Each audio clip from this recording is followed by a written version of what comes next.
President Trump আজকে Malaysia পৌঁছেছেন এবং মালয়েশিয়া পৌঁছে তিনি আহ সেখানে association of south east Asian national একটি শীর্ষ বৈঠক অনুষ্ঠিত হবে। সেই বৈঠকে তিনি যোগ দিচ্ছেন। যদিও সাউথ ইস্ট এশিয়ান ন্যাশনস এর বৈঠকে ভারতের প্রধানমন্ত্রী নরেন্দ্র মোদী যাচ্ছেন না, এমনকি বাংলাদেশের পক্ষ থেকে কোনো প্রতিনিধি দল সেখানে নেই। কিন্তু সাউথ ইস্ট এশিয়ান ন্যাশনাল অন্য দেশগুলো এই শীর্ষ সম্মেলনে বৈঠক দিবে এবং এশিয়া ভ্রমণের প্রথম দেশ হচ্ছে মালয়েশিয়া তার। এরপরে তিনি আরো কয়েকটি দেশেও যাবেন, দক্ষিণ কোরিয়াও যাবেন।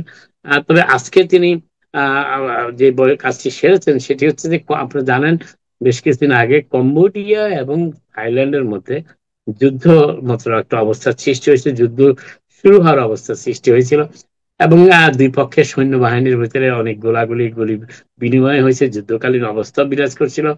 প্রেসিডেন্ট ট্রাম্পের নির্দেশে এই যুদ্ধবিরতিটি হয় এবং প্রেসিডেন্ট ট্রাম্প হুমকি দিয়েছিলেন যে দুই দেশ যদি যুদ্ধ বন্ধ না করে তাহলে দুই দেশের উপর এত বেশি শুল্ক আরোপ করা হবে তাদের পক্ষে যুক্তরাষ্ট্রে কোনো পণ্যই রপ্তানি করা সম্ভব হবে না।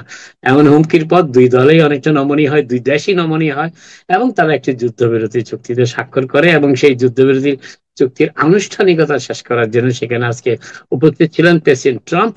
এবং সেই প্রেসিডেন্ট ট্রাম্পের উপস্থিতিতে তারা থাইল্যান্ড এবং কম্বোডিয়ার প্রতিনিধিরা সেই চুক্তিতে স্বাক্ষর করেন এবং এই চুক্তি সম্পাদনে ব্যাপারে প্রেসিডেন্ট ট্রাম্প প্রত্যক্ষভাবে ভূমিকা পালন করেছিলেন। এবং এবং এবং আরেকটি কথা যেটি সেটা হচ্ছে যে প্রেসিডেন্ট ট্রাম্পের এই ভূমিকার পরেও কিন্তু নোবেল কমিটি তাকে পুরস্কার দেওয়ার বিষয়টি বিবেচনা করেনি, যদিও অনেক আগেই এই চুক্তিটি সম্পাদন করা সম্ভব হয়েছিল থাইল্যান্ড এবং কম্বোডিয়ার মধ্যে যুদ্ধকালীন অবস্থা।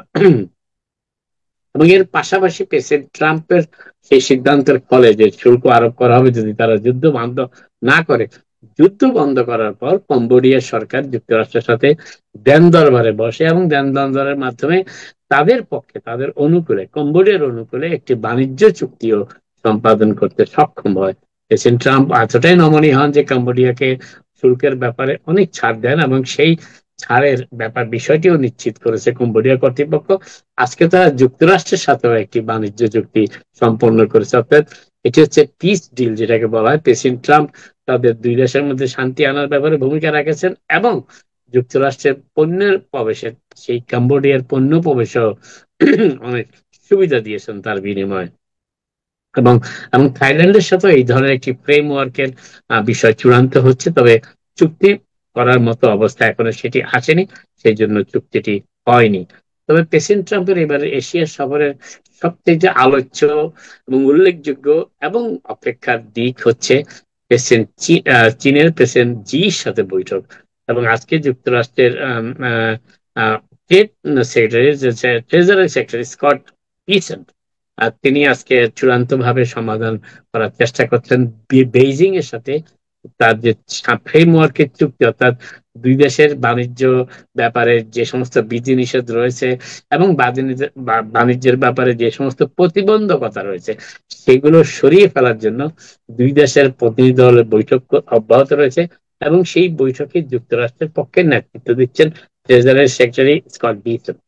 তিনি আজকে জানিয়েছেন যে ফ্রেমওয়ার্কটি সম্পূর্ণ প্রস্তুত এবং প্রেসিডেন্ট ট্রাম্প এবং প্রেসিডেন্ট জির মধ্যে দক্ষিণ কোরিয়ার সোলে যে বৈঠকটি হবে সেই বৈঠকে হয়তোবা এটি যদি খুঁটিনাটি বিষয়গুলো চূড়ান্ত করা হবে, তবে মোটামুটি তারা একমত হয়েছেন এবং এই ব্যাপারে দুই প্রেসিডেন্ট রাজি হলে এবং দুই প্রেসিডেন্টের পক্ষে যদি স্বাক্ষর হয় তাহলে আগামী 1 নভেম্বর থেকে চীনা পণ্যের উপর যুক্তরাষ্ট্রে আমদানির ক্ষেত্রে যে 100% শুল্ক আরোপের দিনটি নির্ধারণ করা হয়েছে সেটি হয়তোবা আর বাস্তবায়ন করা হবে না। তবে সবকিছু নির্ভর করছে যে ফ্রেমওয়ার্কের কথা যুক্তরাষ্ট্রের ট্রেজারি সেক্রেটারি স্কট ডিসেন্ট আজকে বলেছেন, যদিও তিনি এর ব্যাখ্যা পুরোপুরি দেননি এবং এই বিষয়ে উল্লেখযোগ্য দিক নিয়েও তিনি আলোচনা করেননি। এমনকি চীনা কর্তৃপক্ষ এই বিষয়ে তেমন কোনো মন্তব্য করেননি। তবে যে বিষয়টি পরিষ্কার হয়েছে বলে ধারণা করা হচ্ছে এবং সেখানে যারা সাংবাদিকরা বিভিন্নভাবে প্রশ্ন করে জানার চেষ্টা করেছেন সেটি হচ্ছে চীন হয়তোবা শেষ পর্যন্ত রাজি হয়েছে প্রেসিডেন্ট ট্রাম্পের যে যে আক্রোশ চীনের উপরে যে খনিজ পদার্থ রপ্তানির ক্ষেত্রে সেটিতে চীন কিছুটা রাজি হয়েছে এমন একটি ধারণা অবশ্য পাওয়া গিয়েছে। আজকে মিট দ্য প্রেস যেটা এনবিসি নিউজের সিগনেচার একটি অনুষ্ঠান রবিবার সকালে, এবং সেখানে তিনি বলেছেন যে ফ্রেমওয়ার্কের প্রস্তুত, এবং ফ্রেমওয়ার্কের ব্যাপারে তিনি বলেছেন যে যে চীনে যে আর্থ মিনারেল রয়েছে, যেটি যুক্তরাষ্ট্রের রপ্তানির ব্যাপারে চীন নিষেধাজ্ঞা জারি করেছে চীনের উপর প্রেসিডেন্ট ট্রাম্পের শুল্ক আরোপের ঘোষণার পর, সেটি হয়তোবা আংশিকভাবে চীন প্রত্যাহার করে নেবে, এবং তারই পরিপ্রেক্ষিতে হয়তোবা চীনের প্রেসিডেন্ট এবং যুক্তরাষ্ট্রের প্রেসিডেন্টের মধ্যে একটি সমঝোতা স্মারক এবং বাণিজ্য চুক্তি স্বাক্ষর হবে, যে চুক্তির আওতায় চীনা পণ্যের যুক্তরাষ্ট্র প্রবেশে আর 100% শুল্ক দিতে হবে না। তো সবকিছু নির্ভর করছে 30শে অক্টোবর, যেদিন প্রেসিডেন্ট ট্রাম্প এবং প্রেসিডেন্ট জির মধ্যে দক্ষিণ কোরিয়ার রাজধানী সোলে এই বৈঠকটি অনুষ্ঠিত হবে। এর মালয়েশিয়া যাওয়ার পথে এয়ারফোর্স ওয়ানে প্রেসিডেন্ট ট্রাম্প সাংবাদিকদের জানিয়েছেন যে প্রেসিডেন্ট পুতিনের সাথে বৈঠকের ব্যাপারে তার আগ্রহ তেমন একটা নেই।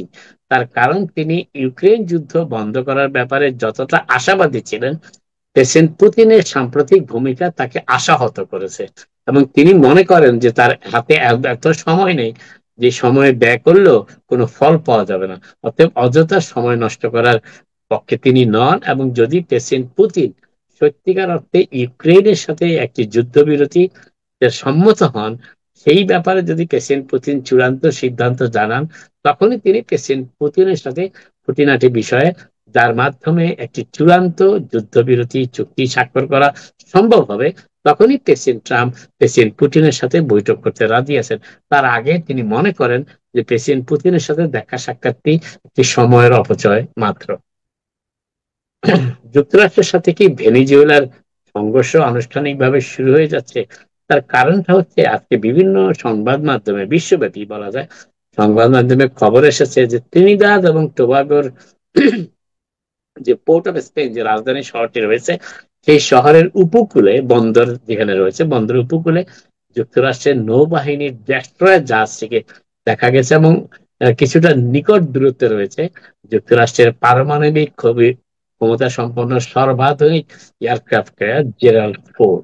এবং এই জেরাল্ড ফোর্ডের সাথে যোগ দিতে আরো কয়েকটি নৌজাহাজ সেই এলাকায় যাচ্ছে। তার মধ্যে প্রথমটি গিয়ে থেকে উপস্থিত হয়েছে ত্রিনিদাদ এবং টোবাগোর উপকূলে, এবং সেই এবং সেই জাহাজটিতে সেই জাহাজটি হচ্ছে মিসাইল ক্যারিয়ার সেই জাহাজটি, এবং এবং সেটি, কথা শোনা যাচ্ছে তাহের,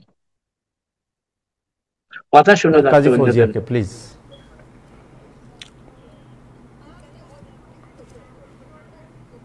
ওনাকে একটু মিউট করে দেন এখান থেকে। হ্যাঁ, আপনি কি না বলে আপনার সাউন্ড, এখানে আমাদের টেলিভিশন সাউন্ড আমরা শুনতে পাচ্ছি না।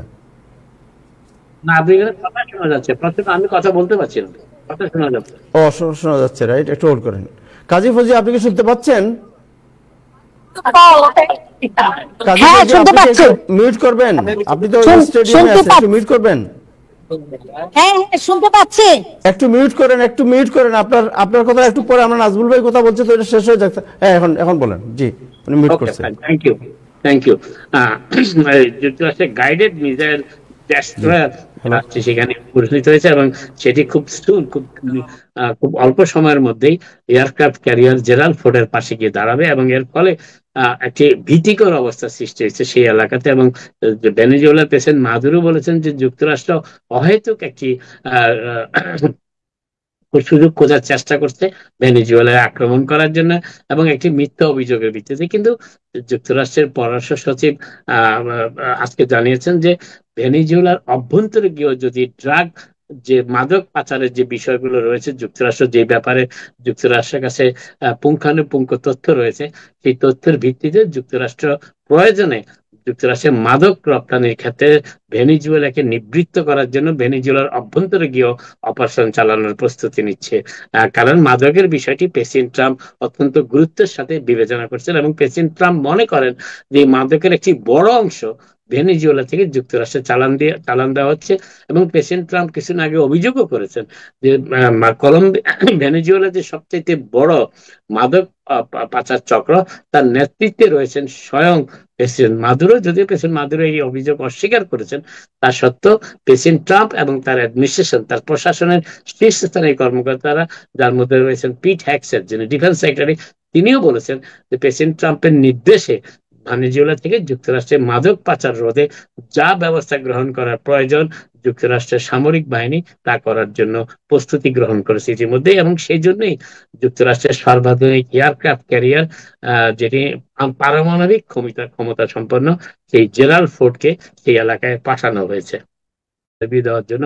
এই 16 বছরের বালকটি নিউ ইয়র্কে একটি পাবলিক স্কুলের ছাত্র, ব্রঙ্কসে বাস করে। তার মা কিছুদিন আগে নিজেই ডিপোর্টেশন নিয়ে চলে গিয়েছিলেন ইকুয়েডরে, এবং মা গিয়ে ছেলেকে রেখে গিয়েছিলেন। তার কারণ মা মনে করেছিলেন যেহেতু ছেলের বয়স 21 বছরের নিচে এবং সে এখনো জুভেনাইল অর্থাৎ কিশোর, অর্থাৎ ইমিগ্রেশন কর্তৃপক্ষ তার উপর অতটা নির্দয় হবে না। কিন্তু তা সত্ত্বেও দেখা গেল যে সে যখন তার নিয়মিত ইন্টারভিউ দিতে গেলে সকাল 8টার আগে সে 26 ফেডারেল প্লাজায় গিয়েছিল। সেখানে যাওয়ার পর আইস কর্তৃপক্ষ তাকে আটক করে এবং তাকে কিশোরদের যে ডিটেনশন সেন্টারে রাখা হয় সেখানে পাঠিয়ে দেওয়া হয়। এবং তার ইমিগ্রেশন কর্তৃপক্ষ জানিয়েছে যে তার মা কিছুদিন আগে সেলফ রিপোর্ট করেছে, এখন তার মায়ের কাছেই তার ছেলেকে পাঠিয়ে দেওয়া হবে যাতে মা মেয়ে একসাথে বড় হতে পারে। এদিকে তার মা আত্মীয় স্বজনকে জানিয়েছে ইকুয়েডর থেকে যে সেখানে তার কোনো কাজ নেই, ইকুয়েডরের অবস্থা খুবই খারাপ এবং তার ছেলের পক্ষে সেখানে গিয়ে বড় হওয়া কিংবা লেখাপড়া চালিয়ে যাওয়া কিংবা স্বাভাবিক জীবন চালিয়ে যাওয়া অসম্ভবের ব্যাপার। তিনি আর্জি করেছেন যে ইমিগ্রেশন কর্তৃপক্ষ এই বিষয়টিকে যেন অত্যন্ত সহৃদয়ের সাথে বিবেচনা করেন। কিন্তু হোমল্যান্ড সিকিউরিটির পক্ষ থেকে একটি সর্বশেষ বিজ্ঞপ্তিতে জানানো হয়েছে যে 2024 সালের প্রথম দিকেই তৎকালীন বাইডেন প্রশাসন তাকে চূড়ান্ত নির্দেশ দিয়েছিল যুক্তরাষ্ট্র ত্যাগের, কিন্তু সেই নির্দেশ উপেক্ষা করে তার মা এবং তার সন্তান যুক্তরাষ্ট্রে থেকে গেছেন। মা কিছুদিন আগে গ্রেপ্তার এড়ানোর জন্য নিজেই সেলফ রিপোর্ট করে চলে গেছেন সন্তানকে রেখে। এখন যুক্তরাষ্ট্রের হোমল্যান্ড সিকিউরিটি কর্তৃপক্ষ তার সন্তানকেও তার কাছে পাঠিয়ে দিচ্ছেন। এটি হচ্ছে হোমল্যান্ড সিকিউরিটির সর্বশেষ বক্তব্য এই ব্যাপারে।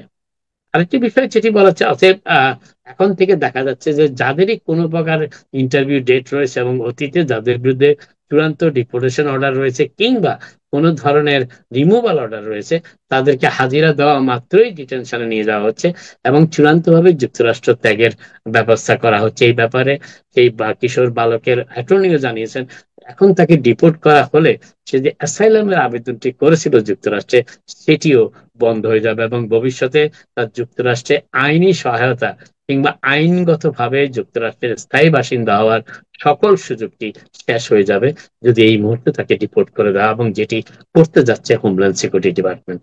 আরেকটি বিষয় যেটি বলার চেষ্টা করছি সেটি হচ্ছে যে জোহরান মামদানির আজকে একটি বিশাল সমাবেশ অনুষ্ঠিত হয়েছে, তাই একটু আগে আপনাদের জানিয়েছিলাম এবং সেই ব্যাপারে এই অনুষ্ঠানে পরবর্তীতে আপনারা আরো বিস্তারিত শুনতে পারবেন। তার আগে আর্লি ভোটিং এর একটা তথ্য আপনাদের দিয়ে রাখি। 2021 সালের তুলনায় যখন আর্লি ভোটিং শুরু হয় এই তুলনায় 4 গুণ বেশি ভোটার এইবারের আর্লি ভোটিং এ গতকালকে প্রথম দিন ছিল এই ভোট দিয়েছেন। প্রায় 79,400 জন 409 জন মানুষ গতকাল ভোট দিয়েছেন আর্লি ভোটিং এ। তার মধ্যে সবচেয়ে বেশি ভোট দিয়েছেন তারা হচ্ছেন কুইন্সে, এবং যদিও গতকাল দিয়েছেন প্রথম দিনে 79,400 জনের মতো, 2021 সালের প্রথম দিন আর্লি ভোটিং এ দিয়েছিলেন মাত্র 15,418 জন। এবং তারপরে ম্যানহাটনে সবচেয়ে বেশি ভোট দেওয়া হয়েছে গতকাল আর্লি ভোটিং এ 2,24,000-এর মতো ভোট পড়েছে আর্লি ভোটিং এ। ব্রুকলিনে পড়েছে 22,000-এর মতন, কুইন্সে পড়েছে 19,000-এর মতন, এবং ব্রঙ্কসে পড়েছে 7,000-এর মতন, এবং স্ট্যাটেন আইল্যান্ডে পড়েছে 6,400-এর মতন। আরেকটি বিষয়, হাকিম জেফরিস আজকে বলেছেন যে কেন তিনি জোহরান মামদানিকে এন্ডোর্স করেছেন। গতকাল তিনি যে কথা বলেছিলেন যে জোহরান মামদানি যেহেতু ডেমোক্রেটিক পার্টির প্রার্থী সেই জন্য তাকে ডেমোক্রেটিক পার্টির নেতা হিসেবে তিনি সমর্থন করেছেন, কিন্তু আজকে তার সাথে তিনি যোগ করেছেন জোহরান মামদানি আশ্বস্ত করেছেন যে তিনি